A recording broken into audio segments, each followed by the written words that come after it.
It started like any ordinary afternoon in downtown New York. A young woman, dressed in simple linen clothes and worn-out flats, stepped quietly into a luxury fashion boutique. Her presence barely made a sound, but her silence echoed louder than the heels of the women who turned to mock her. They whispered. They laughed. "She doesn't belong here," they said. But what they didn't know is that the woman they ridiculed was not just anyone. She had built empires in silence. She had stood beside one of the richest men in the country, not just as a wife, but as the quiet force behind his success.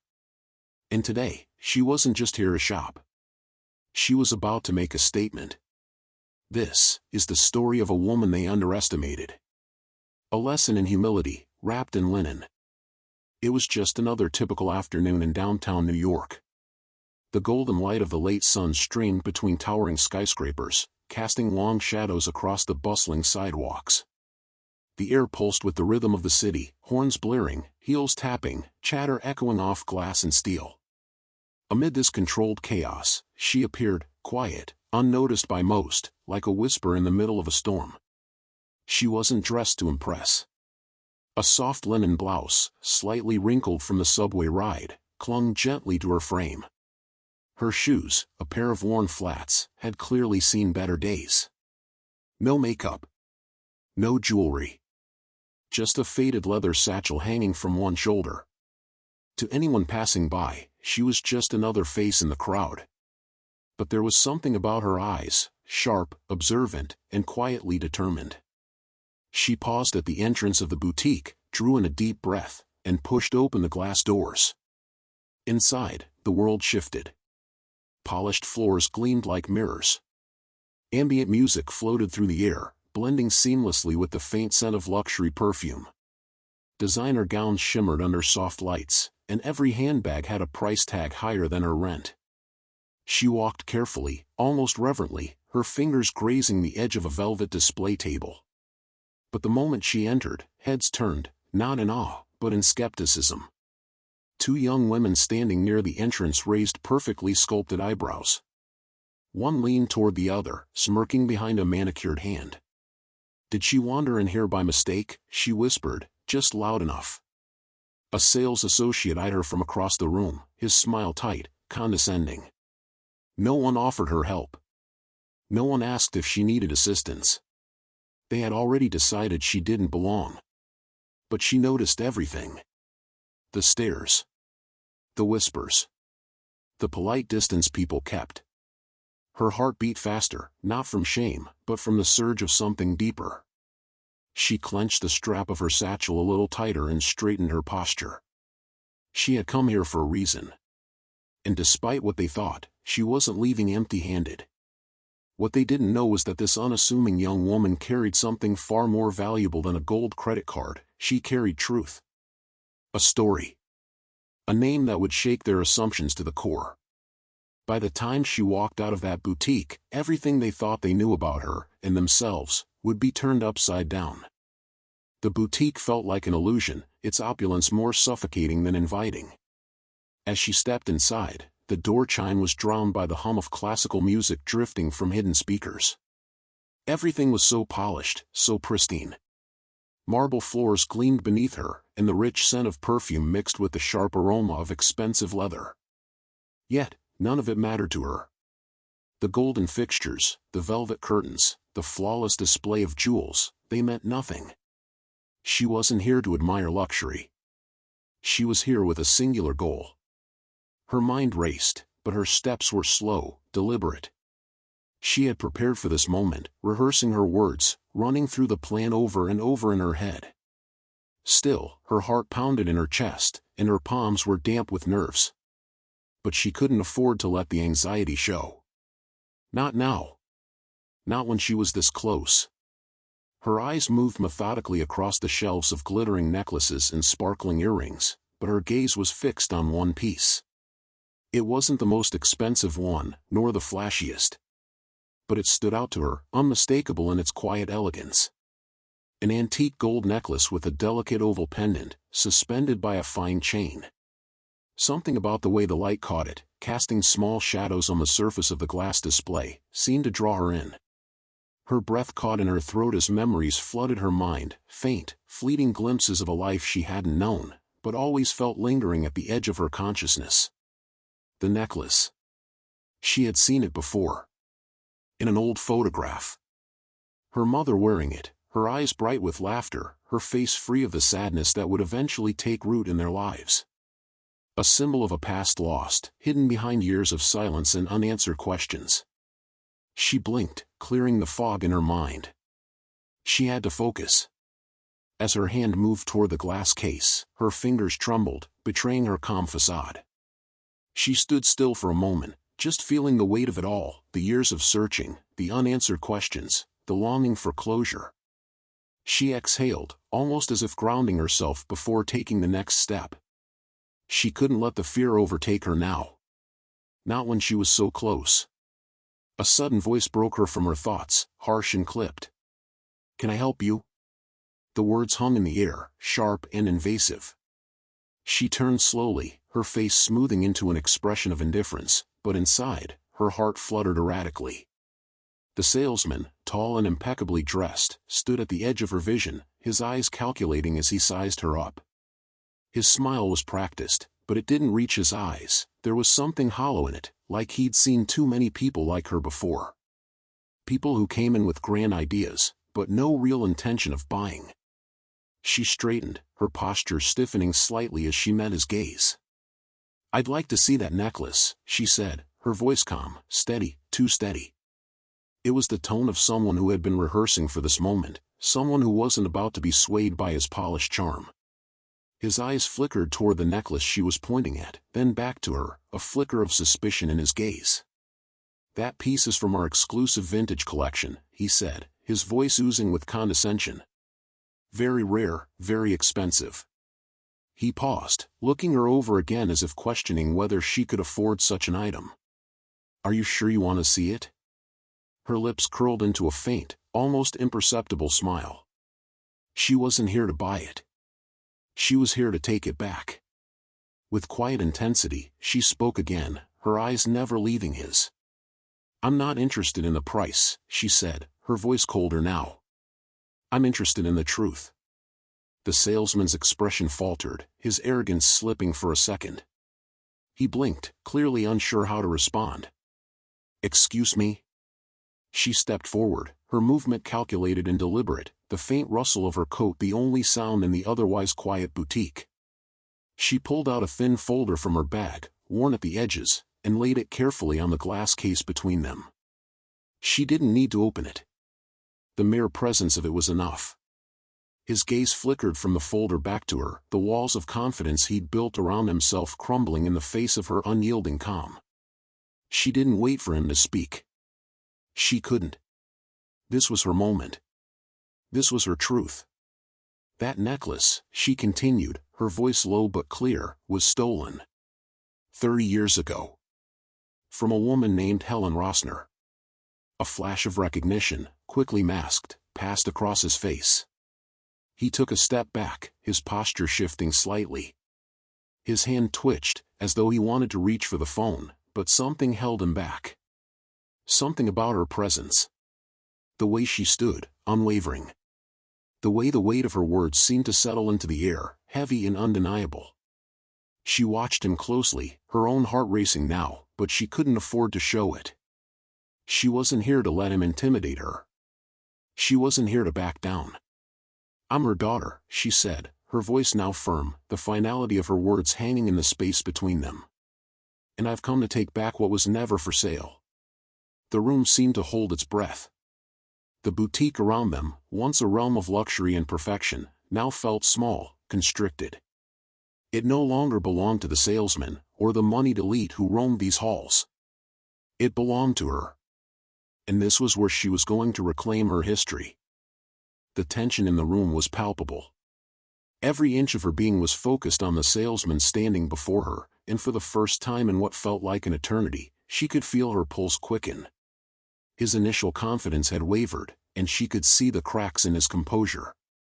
He didn't expect this, not her, not someone who seemed to be piecing together a puzzle of history, a puzzle that had once seemed unsolvable. The air around them crackled with the weight of their conversation, and the silence that followed his words felt like a tightening noose. He cleared his throat, but his voice now trembled. "I understand you're upset, but this is a delicate matter. You can't just..." She didn't let him finish. She stepped forward, her movements deliberate, controlled, her eyes never leaving his. There was no room for negotiation in her gaze, only the stark certainty of someone who had already made up her mind. "I'm not here to argue with you," she interrupted, her voice sharp, unwavering. "I'm here for answers. This necklace, it's not just a piece of jewelry. It holds the key to something much bigger, something you've been hiding." For a moment, she thought she saw a flicker of fear in his eyes, but it quickly disappeared behind a mask of indifference. He took a step back, his hand moving nervously to his phone, as if considering calling security, but he hesitated, knowing it wouldn't help him now. He was trapped in a game he hadn't anticipated.